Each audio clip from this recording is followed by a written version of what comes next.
আসন্ন ত্রয়োদশ জাতীয় সংসদ নির্বাচনে ঢাকা ৮ আসনের সম্ভাব্য স্বতন্ত্র প্রার্থী ও ইনকিলাব মঞ্চের মুখপাত্র শরীফ ওসমান হাদীকে গুলির প্রতিবাদে সমাবেশ করেছে ইনকিলাব মঞ্চ। দুপুর ১২টার দিকে রাজধানীর শাহবাগের জাতীয় জাদুঘরের সামনে বিক্ষুব্ধ নাগরিক সমাবেশ ও গণপ্রতিরোধ সমাবেশ শুরু করেন তারা। সমাবেশে এনসিপির নেতা হাসনাত আব্দুল্লাহ বলেন, ফ্যাসিবাদের মূলোৎপাটন করতে ওসমান হাদীর শাহাদাতের আকাঙ্ক্ষা সবার মাঝে থাকতে হবে। সীমান্তের বাইরে থেকে বাংলাদেশের ক্ষমতা নির্ধারিত হবে না, হইতে দেওয়া হবে না। এটাই ওসমান হাদী ভাই বারবার আমাদেরকে শিখিয়ে গেছেন।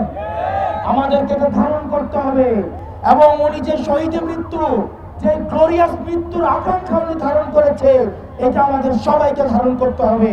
এ সময় এবি পার্টির সাধারণ সম্পাদক ব্যারিস্টার ফুয়াদ বলেছেন, বাংলাদেশে আর কখনো দিল্লির দাসত্ব কায়েম হবে না।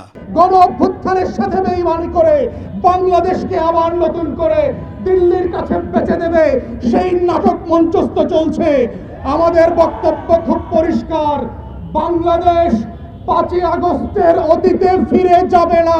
এই ঘটনার তীব্র নিন্দা জানিয়ে দ্রুত জড়িতদের গ্রেপ্তারের ৪৮ ঘন্টার আলটিমেটাম দেন বক্তারা। আমি এই সরকারকে ৪৮ ঘন্টা সময় দিচ্ছি।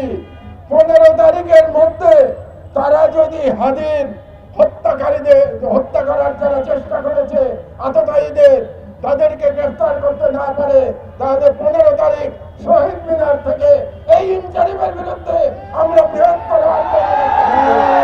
মজিবুর রহমান, মাই টিভি, ঢাকা।